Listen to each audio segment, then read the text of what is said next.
Tracy Smith, a 55-year-old mom from Golden Bay, New Zealand, lives in a small town where everyone knows her name. Tracy was all about adventure.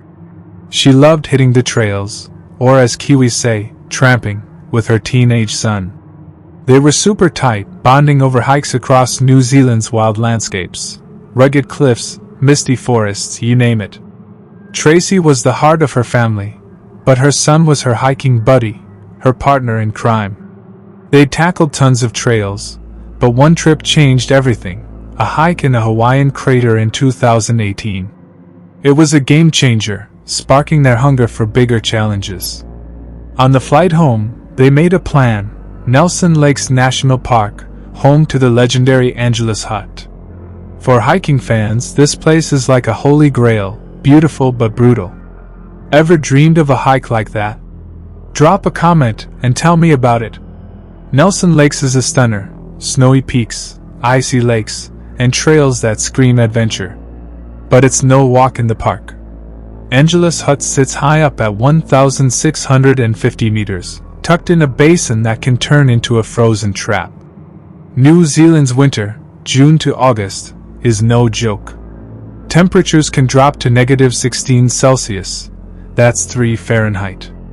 Blizzards, avalanches, and ice make it a nightmare if you're not ready. The trail to Angelus Hut is for hardcore adventurers, not beginners. The Department of Conservation says it loud and clear: you need skills, gear, and stamina to survive this trek.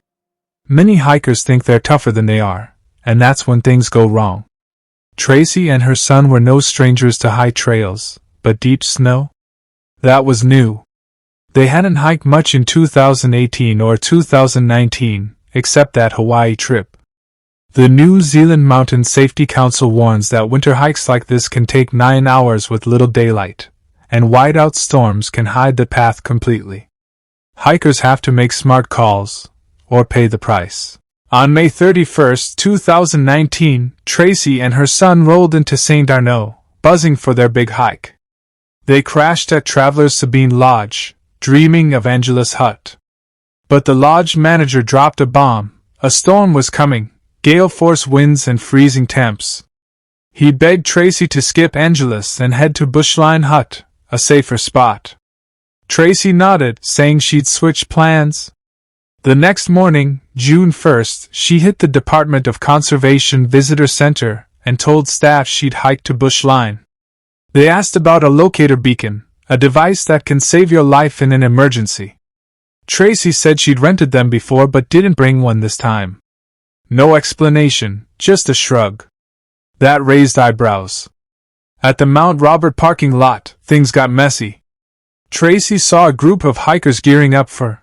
At 9:45 a.m., Tracy, her son, and the group hit the trail. The first leg was a 4-mile climb to Speargrass Hut. The sky was clear, the vibe was high, and the group welcomed Tracy and her son like family. But some hikers noticed Tracy's gear wasn't up to par. She had thin thermal layers, a flimsy wool hat, and cotton leggings. Bad news in sub-zero temps because cotton soaks up water and sucks out heat. Her gloves were micro-fleece, useless when wet. No tent, no bivy bag. Her son's gear was solid, but Tracy's was a recipe for trouble. Still, they pushed on, caught in the thrill. By 1 p.m., they reached Speargrass Hut. Tracy was wiped out, breathing hard, feeling the altitude. The group was moving fast, too fast for her. She thought about staying put, but Angelus Hut was the goal, and she didn't want to let her son down. They grabbed a quick snack, dried apples, brie, a boiled egg, no real meal. Big mistake. Having low energy on a brutal trail could be a horror story waiting to happen. If you're a hiking fan, you know this is where things start to feel wrong. Hit that like button if you're hooked. At 1:30 p.m., they left Speargrass for the 3-mile push to Angelus Hut. The storm the lodge manager warned about was rolling in. Snow fell, piling up fast. The trail got steep, and soon, snow was thigh-high for Tracy, knee-high for her son. They were crawling, clawing through ice on a ridge. By 5 p.m., the wind was screaming, visibility was gone, and the cold was brutal. Water bottles froze solid. Tracy started falling behind, her legs cramping, her steps tiny. Her son tried to help, clearing snow with a hiking pole, but it was like fighting a monster. The group pulled ahead, leaving them alone in the blizzard. Darkness hit, and their cheap headband lights blew off in the wind. Tracy was crawling, her hands frozen in the snow. Her son saw icicles on her face, her skin cracking and bleeding. She stopped talking, only groaning, signs of hypothermia. He tried to warm her, but her backpack was too heavy. He hooked it to a pole, but she couldn't see it, her vision was failing. His hands were too numb to open the pack for food. This is pure horror, like a nightmare you can't wake up from. Stranded in the dark, Tracy and her son were fighting to survive. Their water was frozen, and Tracy was eating snow, making her colder. Her son begged her to stop, but she was too far gone. At the ridge's peak, he knew she had hypothermia. Her groans, her frozen face, it was terrifying. He tried to lift her, but she was too weak. He faced a gut-wrenching choice: stay and freeze with her or leave to get help. Praying for a miracle, he made the hardest call of his life and left her to find the hut. The snow was waist-deep, his headlight dead. He got lost, circling back to Tracy, who wasn't moving. Heart pounding, he didn't check if she was gone, he couldn't bear it. Then, a glimmer of hope, he saw the faint glow of Lake Angeles. Crawling, legs failing, he reached Angeles' hut at 11:15 p.m. He burst in, begging for help, but the storm was too wild for anyone to go out. This dire moment is straight out of a horror story, alone, desperate, and racing against time. If you haven't been with us so far, kindly subscribe now for more stories that'll keep you on edge. Inside Angeles' hut, a volunteer warden was helping a dehydrated hiker from the group. They'd heard Tracy and her son were struggling but thought they'd arrived with the others. When the son stumbled in alone, the truth hit hard. The warden couldn't radio for help. The Department of Conservation station wasn't staffed until 9 a.m. The group had locator beacons but didn't use them, thinking it was too late and a night rescue would risk lives. At 8:45 a.m. on June 2nd, the warden radioed base camp. A helicopter with a paramedic and police officer took off at 9:40 a.m. They spotted a red backpack on a hiking pole, then a figure 30 feet away. It was Tracy, frozen solid, an ice mask over her face. The medic confirmed she was gone. The New Zealand Mountain Safety Council later said Tracy's death came from bad calls, ignoring warnings, pushing on despite exhaustion, and wearing the wrong gear. The storm, gale winds, deep snow, low visibility, was merciless.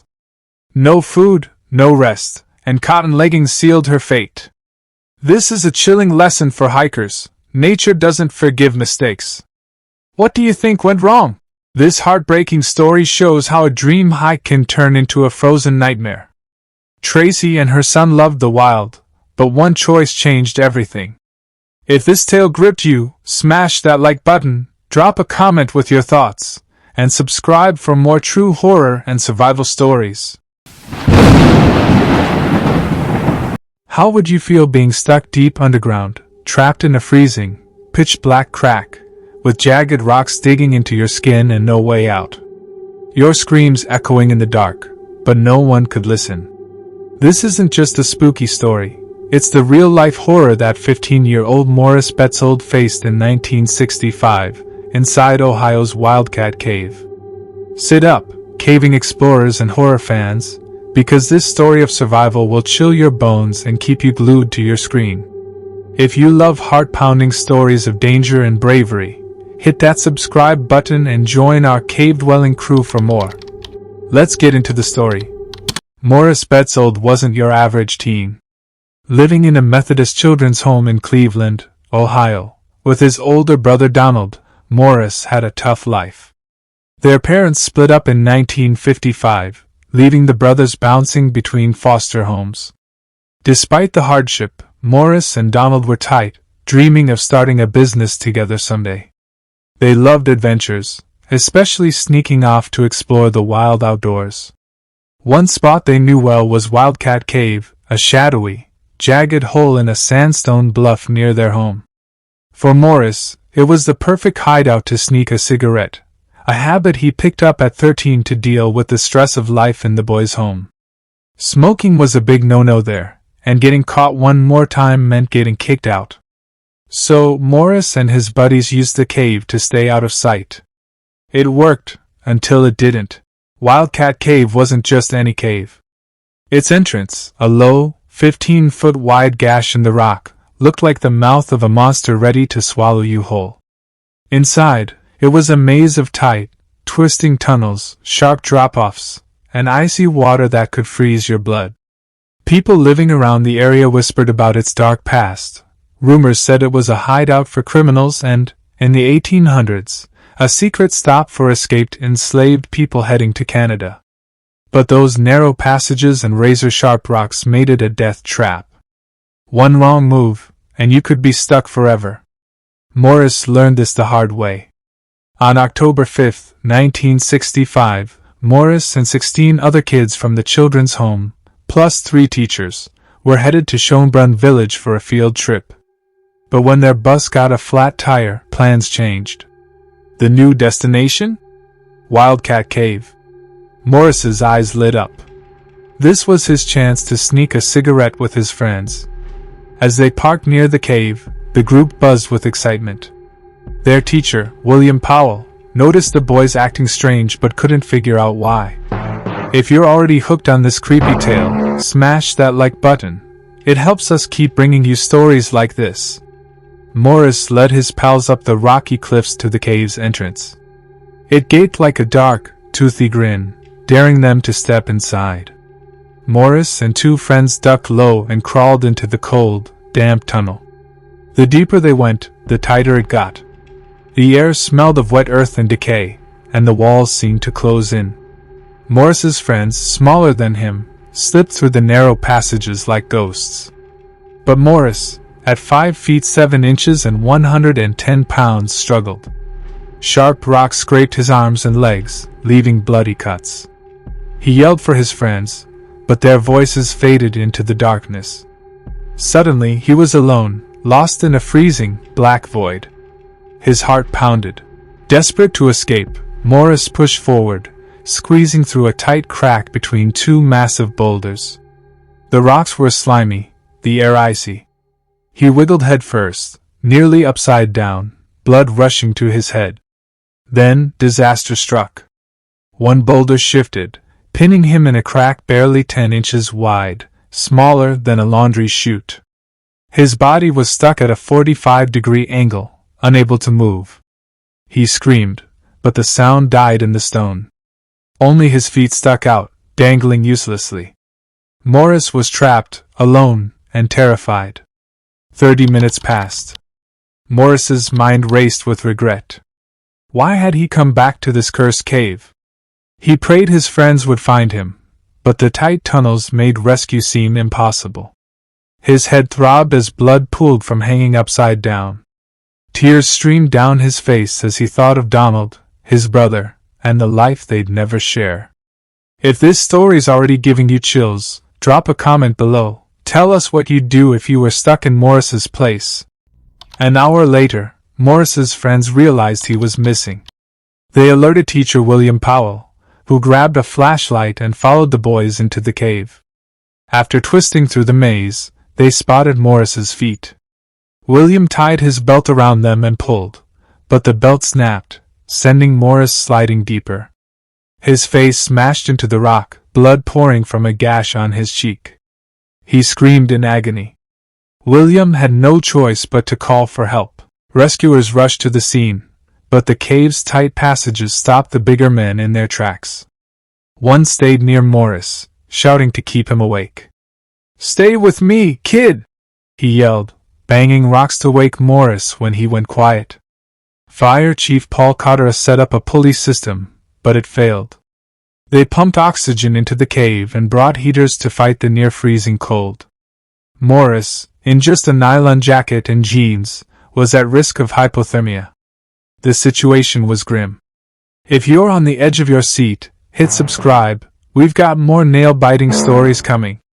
As night fell, over 200 people, rescuers, reporters, and people around the area, gathered outside. The American Red Cross and Salvation Army served hot coffee and chili to keep everyone going. Morris's story hit the news, gripping the nation. Radio stations begged for small people to help.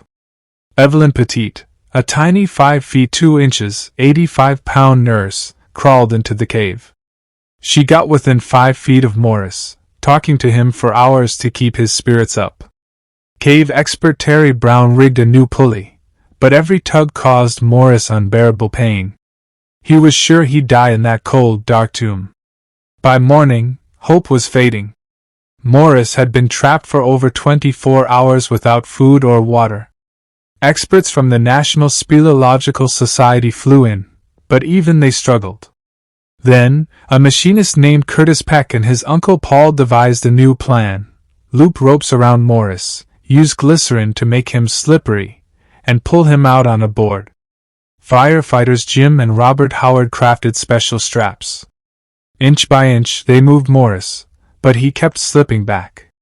Then Andrew Ulrich entered, a dad who heard the news and thought of his sons, Mike and Jerry. He raced home and asked if they'd help. Without hesitation, the boys agreed.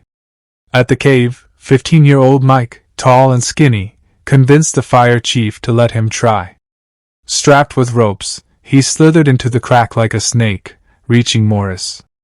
Hanging upside down, Mike tied a rope around Morris's leg.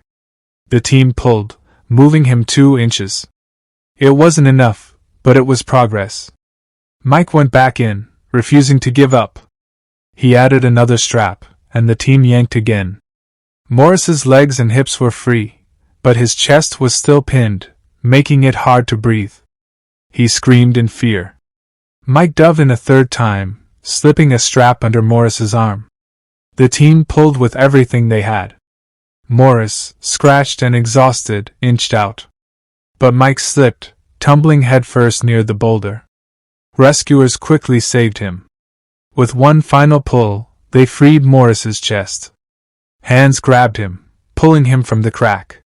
After 26 grueling hours, Morris was out.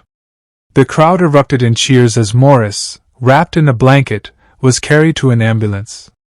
Mike Ulrich, the brave teen who risked his life, later received the Carnegie Hero Fund's Bronze Medal of Honor. At Medina Community Hospital, Morris was treated for exhaustion, cuts, and bruises. He admitted he thought he'd die in that cave, feeling hopeless until the very end. Hours later, the Park Service sealed Wildcat Cave with dynamite and concrete, ensuring no one would face its horrors again. This spine-chilling story of survival is one you won't forget. If you loved it, smash that like button and subscribe for more terrifying tales.